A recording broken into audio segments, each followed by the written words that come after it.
to this week's episode of the Kathryn CONVO, where I answer your questions, take you behind the scenes, and basically give myself liberty to talk about whatever I want, which is what we're going to do today. Now, you will notice I am in a different locale. Once again, where am I? It's been some traveling a few weeks. I'm currently in Utah, if you want to know where I am. Now, before I even talk about where I am, some of you might say, what? I thought you said you were gonna do a Kathryn CONVO every week, but you did not have one last week. True and not true. True in the sense that it was never posted. Not true in the sense that it was made and an update. A Kathryn CONVO was had. Unfortunately, it was just had with myself. Here's what we're learning. Hotel internet, you can't trust it. Last Monday, I was up in Boise at Offermind, which I will talk about that in a second. Amazing. And I was like, oh great, it'll be live. It's like I'm in the scene with people, you know, like, hey, we're going to Offermind, it's gonna be amazing. I was like, I'll just upload it from my hotel. Whatever, it's all good. It never worked. It kept perpetually growing in terms of how many hours it would take to upload. And when it got to 26 hours, I thought, I just don't know how this is gonna work out. So I have now learned that I need to be a little bit more strategic in where I will be in terms of internet upload speed. So for those of you that were just dying on pins and needles to see what I was doing, well, sorry about that. For those of you that weren't, why? I'm just kidding, it's totally fine. Anyway, what I'm trying to say, sorry about that, we're learning. Great things though, went to Offermind, came back, I'm now currently in Utah. I am, where do I even begin? I'm in Utah doing a lot of cool things. Went to Offermind, again, I'll follow up on that in just a second. But back in Utah, I basically had 3 objectives. Number 1 objective was to film a bunch of content, which I'm doing today, tomorrow, and the next day. So super excited. Filming a bunch of content with my branding team, which is, I'm like so excited about some of the stuff that is about to come out. I can't, it's just gonna be awesome. I'm so excited about it. So doing that. The second thing was to finalize the venue for Design Hacking Live, which is March 27th, 28th. You'll know in about 3 more weeks where you can buy tickets and how that is about to go down. But been scoping out a ton of venues, and I think I found the most perfect one for what it is that we want to accomplish. It's gonna be awesome. So finalizing that on Thursday, which will be really, really cool. And then, for those of you that have been following along at all, I'm kind of like in between places. So I did a ton of apartment hunting. My brother, super nice, came with me. And we had a great time. Drove all throughout Utah where I wanted to live. Found an awesome place that I am super hyped about. So that is in the works for finalizing that down. But it's going to be awesome. I looked at, if you follow my Instagram stories at all, I was trying to figure out if I wanted to like kind of deck out like a whole studio office in my apartment, or if I wanted to like rent out a cool space at like a co-working workspace like WeWork or something. So I went and checked those out, and the community spaces for me were super rad, but the offices were like soul sucking. I was like, oh, I don't know how to describe it. Does anybody work at WeWork that, I don't know, or any like community? I just did not like it. And I was like, I just did not see how I am going to be able to have the vibe that I want to have. And like filming, I was just like, this is not going to work out here. But grateful for them. Thank you for your time and letting me tour your office spaces, but I'm not going to do it. What I'm trying to say, that I found a super dope place that we can really deck out and make really cool. And it's kind of a fun new step in taking over the world. So I'm really excited about that. Now, a few other things pre-Offermind. Some cool things you guys need to be aware of. Again, more details will be coming in October, just next month. I got booked to speak at this awesome, it's gonna be a summit, an online summit, so you can just log in, you know, be online. But this online summit, and it's going to be incredible, covering so many different topics in the realm of online marketing. But people like Julie Stoyan is going to be speaking in it, John Lee Dumas from Entrepreneur on Fire, Katie Richardson, Brian Delaney, Yara Golden, and yours truly will be speaking along with a lot of other people, but it's going to be absolutely incredible. So I'll make sure to get you more information on that.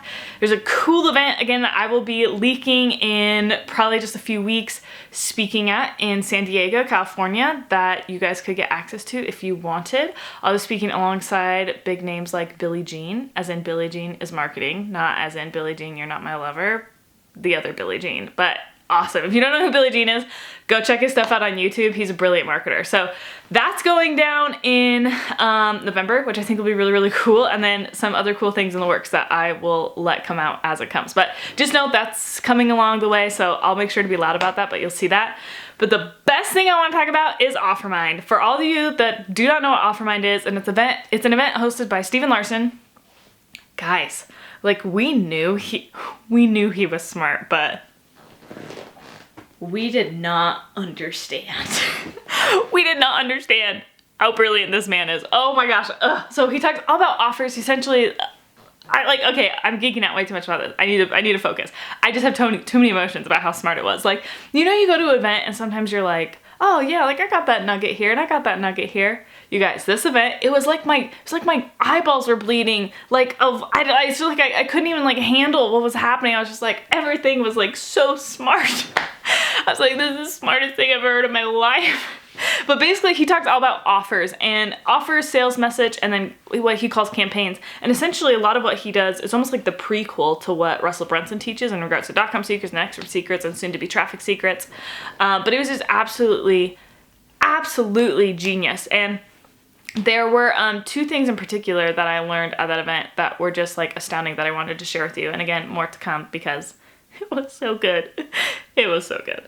But two things in particular. Number one that I just absolutely loved is he talked about what is true marketing. Like, what is your role as a marketer? Not as a CEO, not as the COO, not as the CFO, like strictly what are the things that are marketing?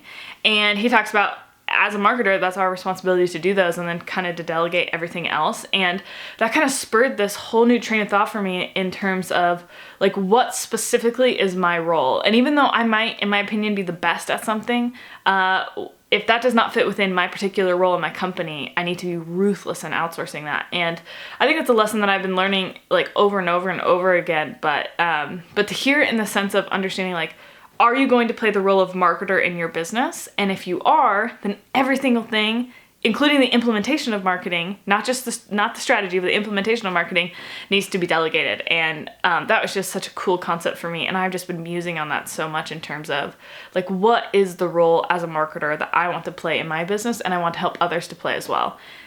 Epic. Now here's the other thing. This actually came from Bradley Gibb. Bradley Gibb, if you ever watch this, I think your mind is brilliant and I love everything that you said. But he has a business called Cash Flow Tactics. He came and spoke and he essentially talked about how as entrepreneurs we're really good at making money, but sometimes we're less good at handling our money, which is an interesting concept and I think is really true, especially because we're just doers, right? And so it was really fascinating. But one thing that he talked about that really resonated with me, I had never thought about wealth in this terms. And he said, okay, here's what I want everybody to do. He's like, we're gonna do a little activity. And he goes, I want everybody to write down how much money is in your bank account. Just like right now, if you were to open up your bank account, how much money is in it? So you write down your number. Then the second thing he did is he says, I want you to write down what are your monthly expenses? Like what is your cost of living for the month? You know what I mean? 2 grand, 5 grand, 10 grand, 20 grand, 40 grand, like what is it? How much money do you need every month to be able to not just survive, but like cover your basic needs, like live a comfortable life, you know? And then this was the crazy thing. He goes, I want you to divide those two numbers. And he said, I want you to tell me after dividing your total amount in your bank account by the amount of money it costs to live every month. He goes, how much time do you own? And I was like, what? And he goes, literally, how much time do you own? And he said, depending on how many months you can survive, right, based on how much money's in your bank account, that is how much time that you own. So it was crazy. He had people raise their hands like, how many of you own a month? How many of you own 6 months of time? How many of you own a year of time? 10 years of time, 20, 30, 40, 50, 60, 70, 80. He went to 100 years of time and some people were still raising their hands. I'm not up to 100 yet, but it was like this fascinating means of measuring wealth that I had never anticipated before. And something that he said, he goes, this drive as entrepreneurs, which I think we all are, is so much of it is to, like, we want to make money. But he goes, but what is money without the time to actually use the money? And he said, if we really are doing the things that we want to be doing, what we want to be obsessed with is not the making of money, but the owning of time. And I think like I felt that in my soul, but I didn't have the words to articulate that. And for the first time, I was just like, Like, I can't even tell, like, do you guys know what I'm talking about? You know what I'm talking about when, like, you feel something in your soul and then all of a sudden somebody puts the words to what's in your soul and it's just like, it's like you don't even know what happened to you. You're just like, oh my gosh, and you're like weeping and you're like, ah. Oh my gosh, that's the smartest thing. So I think that is a fascinating question to ask yourself is literally how much time do you own? And amazing that a majority of the world owns 2 weeks of time. Every other week is payday. Isn't that crazy? With like a majority of the world only owns 2 weeks of time. Oh my gosh, if we're going to have the impact that we need, we just have to do so much better than that. But that was just like one of the most fascinating things, I think, in terms of perspective shift and also in terms of tweaking how I approached wealth and what that meant for me and attaching a different metric to it rather than a dollar sign, but instead a unit of time. Guys, that is good stuff. Anyway, super fun, an amazing week. I have the coolest vlog that's coming out in a little bit to show you about that. I'm very excited. I got a shout out by name from Russell Brunson on stage. Not mad about that. Hey, hello Russell. And yeah, so I'm super excited to see the vlog. You'll see that in just a few weeks when we get that all spliced together and put together. But just know I want to share those two concepts with you. What is your role as a marketer? How much time do you own? And to make sure you guys are on the radar for some really cool stuff that you can be a part of, that I'm a part of. And other than that, I think you guys are amazing. I'll keep you posted on the apartment. I'll keep you posted on the final venue for Design Hacking Live. Be there or be rectangle. And mostly I think you're amazing. That's it for Kathryn CONVO this week. I'll see you next Monday unless I'm randomly in a hotel that doesn't have great internet, but I'm really working to avoid that. So I will see you next week. I think you guys are awesome. Bye.